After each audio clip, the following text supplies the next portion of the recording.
with the John Burton Foundation.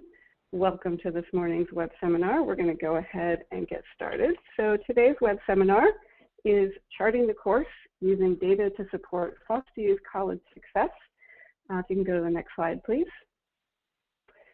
So I'm going to go over some quick logistics before we jump in. The webinar is being recorded this morning, and we will post the recording on our website. In addition, all the materials will be posted on the website, which is listed there. I'm going to be also sending out this PowerPoint to everybody who registered for the webinar this morning. If you do have questions, you can use your control panel to send your questions to us. We'll do all the Q&A at the very end, but feel free to send any questions that you have throughout the web seminar. You can also use that same questions panel if you have any sort of logistical issues that you need to communicate with me about. Lastly, we will be sending out a very, very brief survey after this morning's webinar. If you can take just a couple of minutes to quickly fill that out, that's a big help to us. Next slide.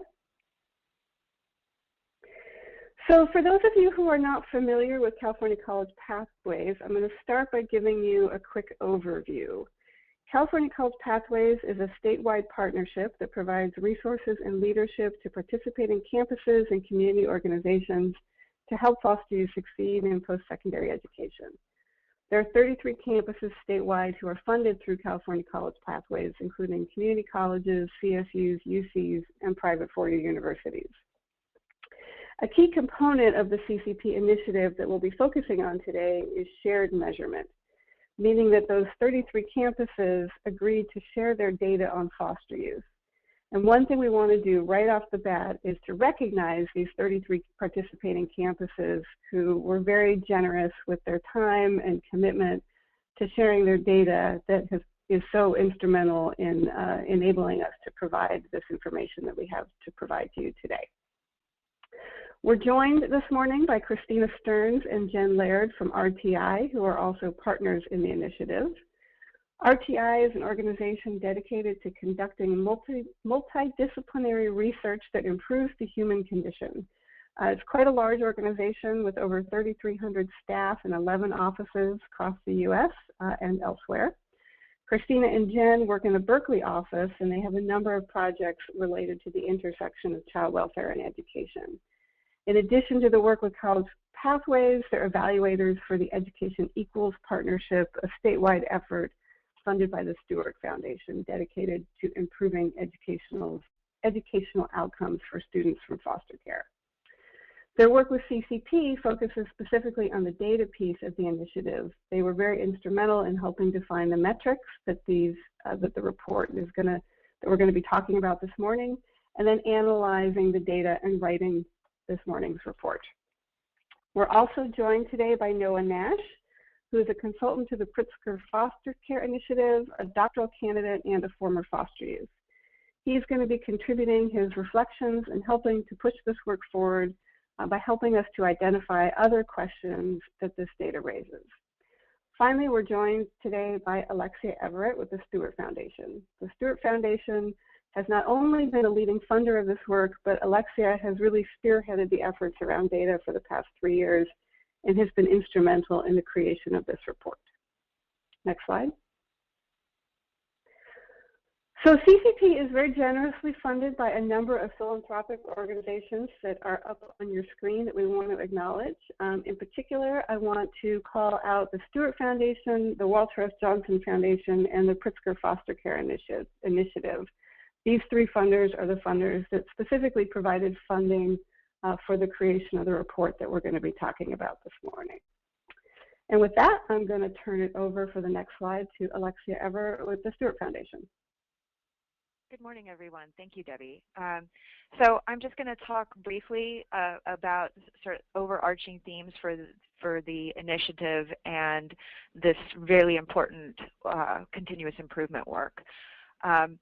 So the Stewart Foundation has had the pleasure of being involved in supporting the higher education success of youth and alumni from foster care since 1999. And when you think about the buckets, if you will, of work, we're really focused on 4 key milestones that we want to support students with achieving.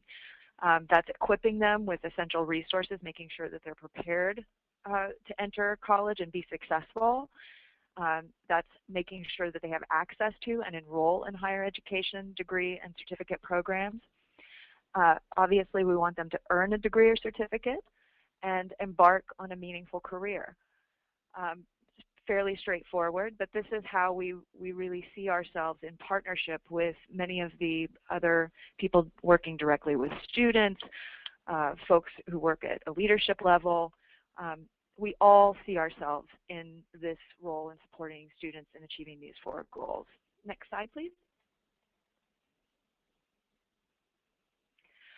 So I'm going to talk really briefly about some investment strategies. The number of funders who are interested in supporting the college and career success of foster youth continues to grow each and every year, and there's some really amazing funder partners at the table.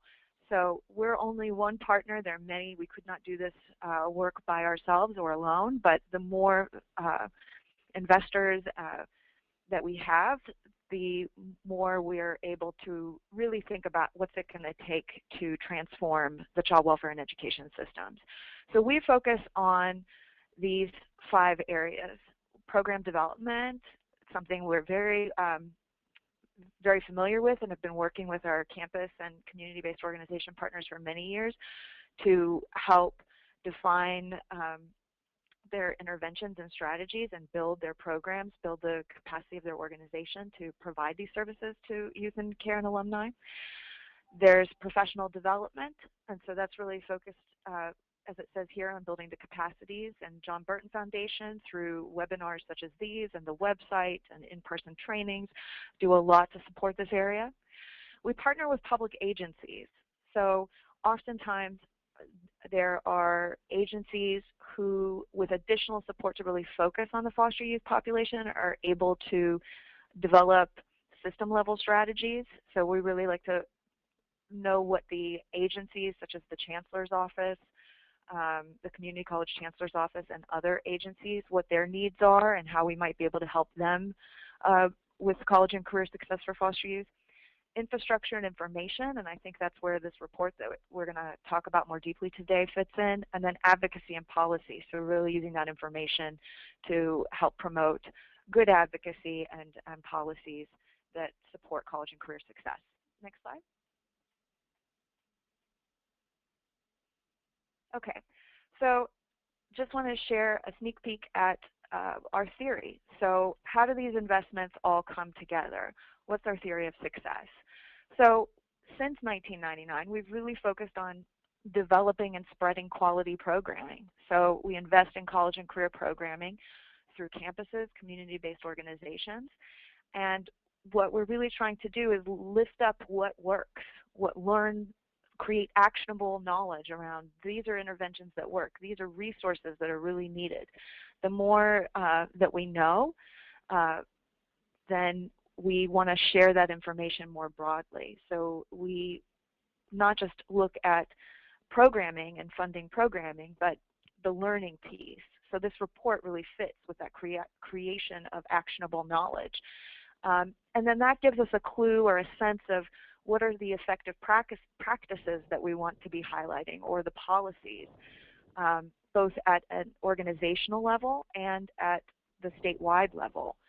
So that enables us to promote effective practice and policies, draw attention to where we see gaps, and then also put effort into supporting things that already exist to make sure that not only did we help them pass, but we also help make sure that the implementation piece was successful. For example, the KFES program that the state just invested $15 million. We want to make sure not just that we were key informants and supporters in helping that resource come to life, but we want to see that through and make sure that it's successful and actually is serving young people in the way that it should be. And then all of this is a sort of cyclical process aimed at improving practice and policies and systems. So this is how we see our work very broadly. This is where those investments come into play and the relationship amongst each other. Great. This is Jen from RTI. We're going to be sharing some highlights from the report. This report, Charting the Course Using Data to Support Foster Youth with College Success, was released by the partnership last month. It's available on the John Burton website. There's also, I think, a helpful one-page overview of key findings and some policy and practice implications. Before we turn to the findings, we wanted to give you some basic background information about the report and the data that it aggregates. It's based on aggregated data from 19 community colleges and 12 California four-year colleges. These include CSUs, UCs, and a few privates that are involved in the California College Pathways. And we have data from the 2012-13 as well as the 2013-14 school year. To give you a sense of the scope of the data, there are about 4,800 students identified as either current or former foster youth in the two-year campuses for 13-14, and 1,100 foster youth are represented in the university data for that year. The data from the two-year campuses came directly from foster youth dashboards created by CalPass Plus. CalPass Plus is a system of student data created through leadership and funding by the California Community Colleges Chancellor's Office. And we just want to really acknowledge and thank that the data in this section are available because of a new data flagging field they added to CalPass Plus, which we also refer to as the Foster Youth Flag. John Burton Foundation worked closely with campuses on their processes for flagging foster youth, suggesting multiple sources in which students may have self-identified as foster youth, including the CCC Apply applications, FAFSA, and other self-identifiers. The university data were compiled by the campuses themselves, and each campus has their own method for tracking foster youth, and in some cases JBF was able to help with that. In addition to the quantitative measures, a number of campuses conducted focus groups with their foster youth, using the preliminary milestone and momentum point data results as a guide for questions. And they were shared back the results from their focus groups. So we were able to incorporate many of the insights that were gleaned from these student focus groups into the report to better understand the quantitative data. We incorporated the focus group data into sections that follow each metric entitled Moving Forward. The Moving Forward sections of this report provide some context about each metric and then offers a roadmap as to what campuses, stakeholders, and researchers could consider doing to learn more in order to better understand some of these quantitative data, which then could lead them to think more deeply about strategies to address some of the disparities we're going to see here. All right, so we're going to highlight some of the data points from the report, and I should say they're aligned with the 4 E's that Alexia showed a few slides ago with Equip, Enroll, Earn, and Embark. And so we'll show you some highlights of some of those data points, and then after some of the slides, we'll present a moving forward slide, which will suggest some questions of further inquiry and exploration. And these are questions about policy, practice, and how generally we can think about how best to serve foster youth in our colleges. And we're really excited that Noah is going to be helping to share his expertise and experiences as a former foster youth himself, as well as a researcher and an advocate in the field. And then during the Q&A, we'll be very excited to hear about other moving forward questions or recommendations you may have. So we're going to start with the community college section, and Christina's going to help walk through those results. Thanks so much, Jen. This is Christina. I'm also from RTI, and I'm going to walk through just a selection of metrics that we included in the report for community colleges. So the first metric that's up on the screen is remediation, or specifically the percent of students who attempted their first course for English at a community college below the transfer level. So this means their first course in one or more of these subjects was a remedial course, also known as a basic skills course.